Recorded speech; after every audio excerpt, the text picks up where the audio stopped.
में गणेश बहुत शरारती हैं। भगवान शिव की अनुपस्थिति में गणेश का उत्पात बढ़ जाता है। वह पूरे कैलाश में उत्पात मचा रहा था। माता पार्वती भगवान गणेश को नियंत्रित नहीं कर पा रही थी।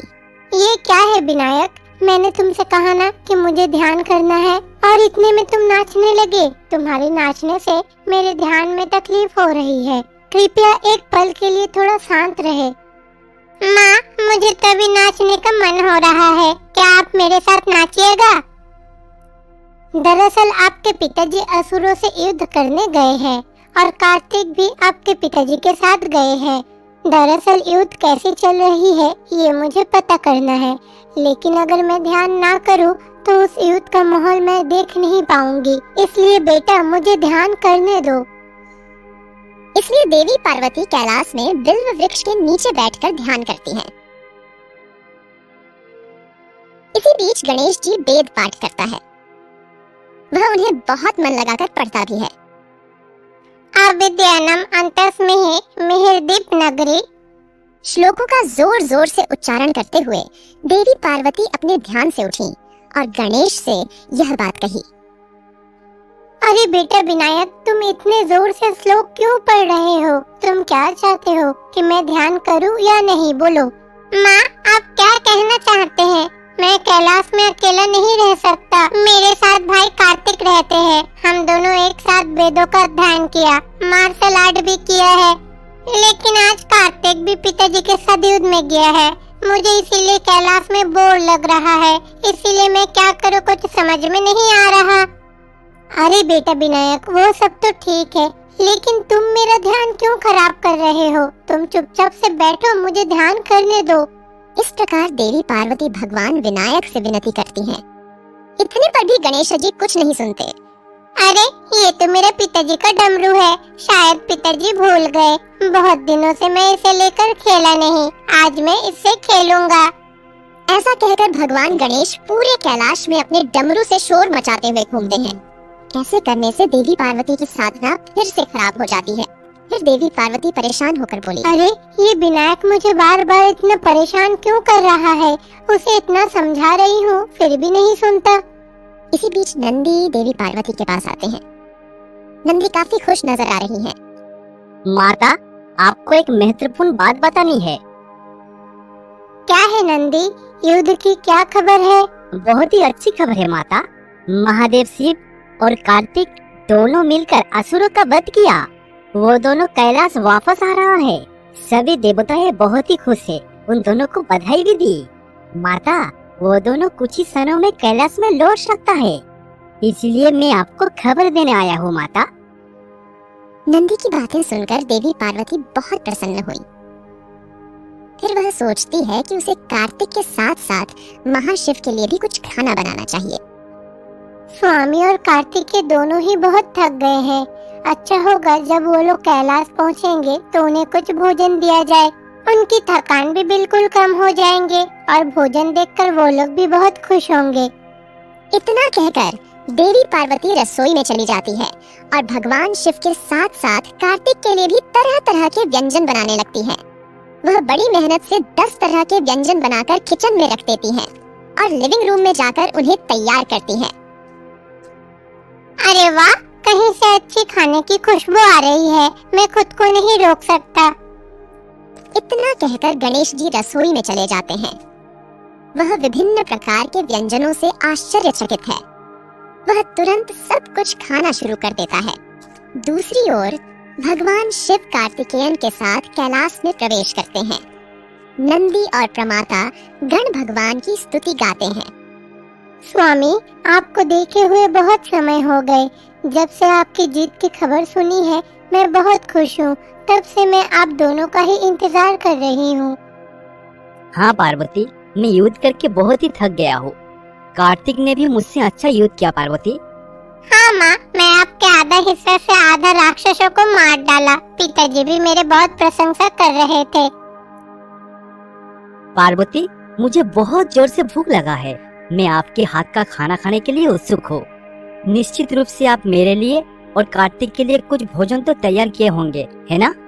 जल्दी से हम दोनों को खाना परोसे पार्वती। हाँ स्वामी, आपने बिल्कुल सही कहा। आप दोनों के लिए विभिन्न प्रकार की भोजन मैंने बनाई है। कृपया मुझे सेवा करने दीजिए। इतना कहकर भगवान शिव और कार्तिकेय भोजन की प्रतीक्षा में अनीता के सामने बैठ जाते हैं। इस बीच पार्वती रसोई में गई और देखा कि गणेश ने सारा खाना खा लिया है और वहीं सो रहे हैं। देवी पार्वती बहुत क्रोधित हो जाती हैं। अरे विनायक, तुमने ये क्या किया? मैंने तो ये सारा खाना तुम्हारे पिताजी और कार्तिक के लिए बनाए थे। तुम्हें भूख लगी थी, थोड़ा सा खाना खा सकते थे, लेकिन थोड़ा खाना अपने पिताजी और भाई के लिए तो रख सकते थे। लेकिन तुमने किसी के बारे में नहीं सोचे और खुद सब कुछ खा लिए। तो देवी पार्वती बहुत क्रोधित हो जाती हैं। देवी पार्वती विनायक को लेकर भगवान शिव के पास जाती हैं और यह बात कहती हैं। स्वामी, मैं आप दोनों के लिए भोजन बना के रखी थी, लेकिन विनायक ने सब कुछ खा लिया। अब मैं आप दोनों को क्या खाने दूं? नहीं पिताजी, माँ झूठ बोल रही है, मैंने खाना नहीं खाया। जब गणेश ने ऐसा कहा तो देवी पार्वती और भी क्रोधित हो गईं। भगवान शिव ने यह भी देखा कि भगवान विनायक झूठ बोल रहे हैं। अरे विनायक, ये क्या है? आप झूठ क्यों बोल रहे हो? आपने झूठ बोलने का विद्या कब सीखी? आपने बहुत बड़ी गलती कर दिया। आपने जो खाना खाया है इसलिए हम लोगों को कोई भी खेद नहीं है। अगर आप इसी तरह से झूठ बोलते रहोगे तो हम लोग बर्दाश्त नहीं करेंगे। बहुत लाड प्यार से तुम बहुत बिगड़ गए हो। अब तुम दुनिया में जाओ, तब तुम्हें समझ में आएगा माता पिता के बिना जीवन कितनी कठिन होती है। जब देवी पार्वती ने ऐसा कहा तो भगवान गणेश ने सामान्य बच्चे की रूप धारण किया और पृथ्वी पर चले गए। गणेश अतीत को भूल जाते हैं। अफसोस की बात है कि गणेश को अपना नाम भी याद नहीं है। गणेश जी एक पेड़ के नीचे बैठे हैं। बहुत भूख लगी है, कोई खिलाने वाला भी नहीं है, अब मैं क्या करूं? तभी गणेश जी के पास एक लड़का आता है जो रो रहा था। अरे तुम कौन हो? मैंने तो तुम्हें कभी इस गांव में नहीं देखा। तुम यहाँ क्या कर रहे हो? मुझे नहीं पता मैं कौन हूँ, पर मुझे अभी बहुत भूख लगी है। क्या तुम्हें भूख लगी है? तुम्हारे माता पिता कहाँ हैं? अच्छा, ये माता पिता क्या होता है? मेरे तो कोई नहीं है। जैसे ही गणेश जी कहते हैं, लड़का वहाँ से चला जाता है। इस बीच देवी पार्वती और भगवान शिव इसी तरह बात करते रहते हैं। मैंने तो क्रोधित होकर विनायक को श्राप दे दिया। अब विनायक को उस संसार में बहुत ही समस्या होगी। देखो पार्वती, हम तो सब कुछ ही जानते हैं। विनायक का समस्या कैसे दूर करे, आइए मैं आपको रास्ता बताते हैं। इस प्रकार देवी पार्वती और भगवान शिव भूलोक चले जाते हैं। वे सामान्य पुरुष और महिला बन जाते हैं। वे एक पेड़ के नीचे बैठे गणेश जी के पास जाते हैं और ऐसा कहते हैं। अरे बेटा, तुम यहाँ ऐसे क्यों बैठे हो? हमारे साथ काशी चलोगे क्या? आप लोग कौन हैं? आप लोगों को तो यहाँ कभी नहीं देखा। अरे बेटा, क्या आप मुझे भूल गए? इसीलिए तो हम दोनों आपको काशी में ले जाने चाहते हैं, ताकि आपको भूलने की बीमारी से छुटकारा मिल सके। चलो बेटा, उठो। इस प्रकार भगवान शिव और देवी पार्वती भगवान विनायक को काशी ले जाते थे। भगवान शिव और माता पार्वती की बातें सुनकर गणेश जी भी सोचते हैं कि वे ही उनके माता पिता हैं। भगवान शिव और देवी पार्वती बहुत बूढ़े दिखते हैं। कुछ दूर चलने के बाद वे थक जाते हैं और एक पेड़ के नीचे बैठ जाते हैं और ऐसा कहते हैं। अरे बाप रे बाप, मैं अब पैदल नहीं चल सकते। इतने सालों से काम करने के बाद मैं तो पूरी तरह से शक्तिहीन हो गया हूँ। मैं एक कदम भी नहीं चल सकता। मुझे भी ऐसा ही लगता है, अब एक कदम भी चल नहीं पाऊंगी। मैं भी बहुत थक गई हूँ। बेटा का जन्म से लेकर अब तक मैं घरों में काम करके गुजारा कर रही हूँ। बेटा तो अभी बड़ा हो गया है, लेकिन उसके पास अकल नहीं है, इसीलिए तो उसे काशी लेकर जा रही हूँ। इस प्रकार भगवान शिव और देवी पार्वती बात कर रहे थे और विनायक को ऐसा ही लगता है। पिताजी, मुझसे आप लोगों की ये तकलीफ देखा नहीं जाता। आप लोगों को देखकर लगता है कि आप लोग बहुत परेशान हैं। अब मैं आप लोगों को लेकर जाऊंगा। इतना कहकर गणेश जी कुछ दूर चले जाते हैं। वह जाता है और देवी पार्वती के साथ साथ भगवान शिव के लिए भी फल लाता है। माँ, पहले आप ये फल खाकर अपनी भूख मिटाओ, इससे आपको थोड़ी ऊर्जा मिलेगी। भगवान शिव और देवी पार्वती भगवान गणेश द्वारा दिए गए फल खाते हैं। हालांकि वे ऐसी स्थिति में हैं जहां से वे उठ नहीं सकते। आप लोगों को देखकर लगता है कि आप लोग अभी भी उदास हैं। देखो बेटा, कम से कम हम दोनों को काशी ले चलो। हम दोनों बहुत दिनों से काशी जाना चाहते हैं। कृपया करके हमें ले चलो बेटा। जब भगवान शिव देवी पार्वती से बात कर रहे थे, भगवान विनायक सोच रहे थे कि उन्हें काशी कैसे ले जाया जाए। इसी बीच उन्हें एक विचार आया। गणेश जी रस्सी को 2 बड़ी टोकरियों से बांधते हैं। वह टोकरियों से 2 उयाले बनाता है। उसने तालाब के किनारे एक बड़े डंडे पर उन दोनों टोकरियों को बांध दिया। इस प्रकार गणेश जी एक कावड़ी बनाते हैं। वह उस कावड़ी को ले जाता है और अपने माता पिता को दिखाता है। माँ, पिताजी, आप दोनों इस टोकरी पे अच्छे से बैठो। मैं आप दोनों को काशी लेकर जाऊंगा। जैसा कि विनायक कहते हैं, भगवान शिव और देवी पार्वती एक छोटी एक टोकरी में बैठते हैं। गणेश उन्हें ले जाते हैं और काशी की यात्रा शुरू करते हैं। इस बीच भगवान शिव और देवी पार्वती अपना वजन बढ़ाते रहते हैं। फिर भी भगवान गणेश उन्हें ले जाना जारी रखते हैं। एक ही बार में देवी पार्वती और भगवान शिव हिलने डुलने रहे, इसलिए बहुत भारी हो गए। गणेश जी अचानक रुक गए।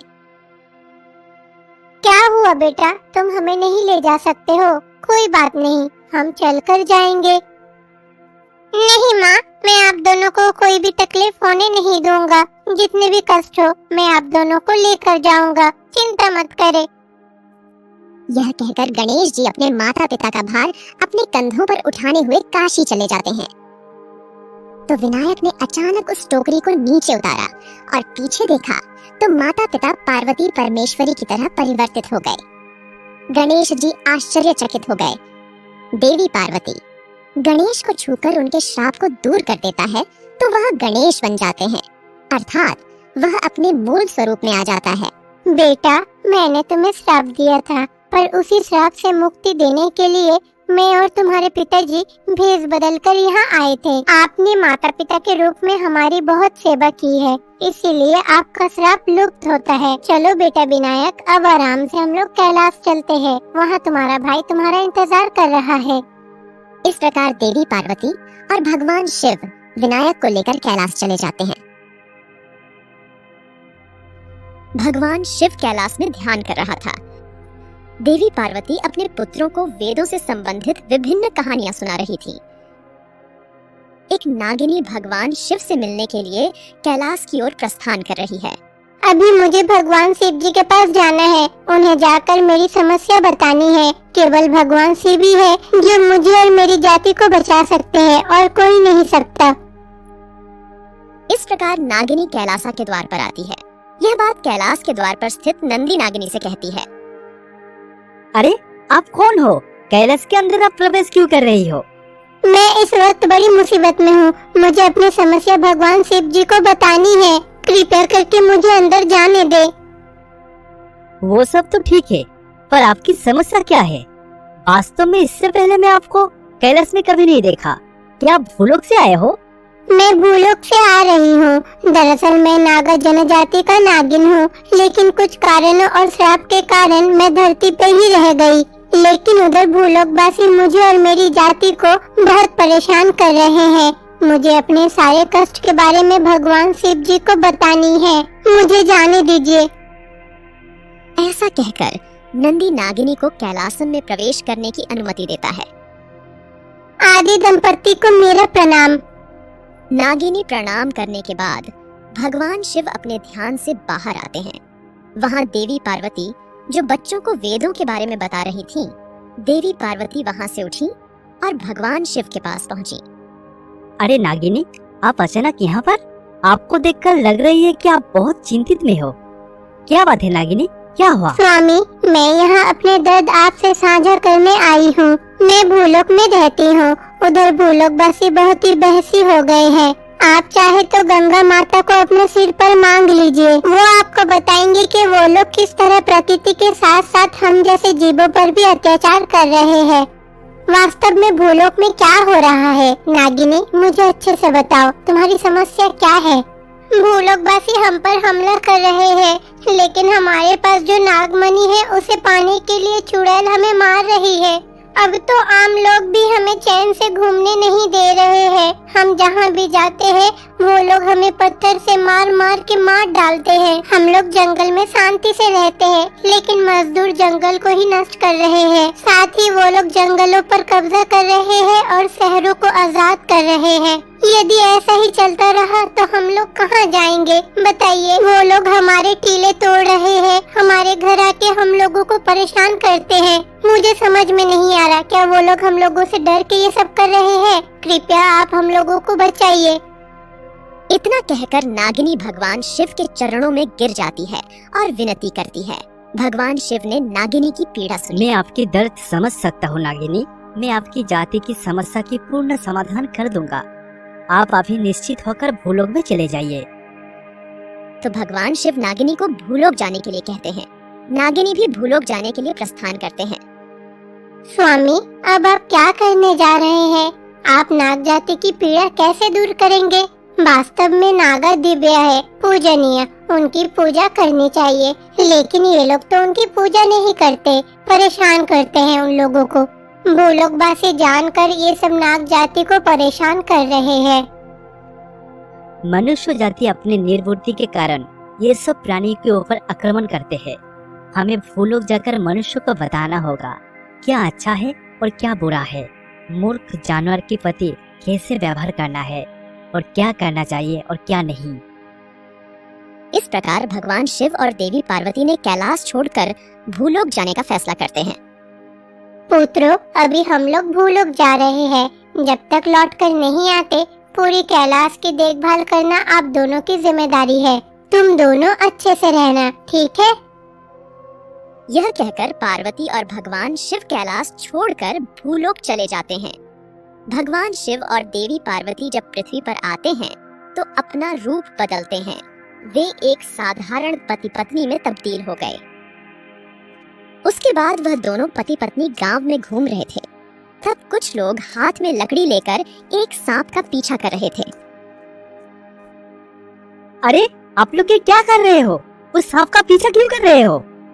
अरे आप कौन हो? आप दोनों को तो इस गांव में कभी नहीं देखा। मेरा नाम है रुद्रैया, मैं बहुत दूर से आ रहा हूँ। हम दोनों पति पत्नी एक गांव से जाकर दूसरे गांव में भगवान की कहानियाँ सुनाता हूँ। आप सभी सांप के पीछे क्यों पड़े हो? पहले ये बताओ, कोई सांप का पीछा क्यों करेगा?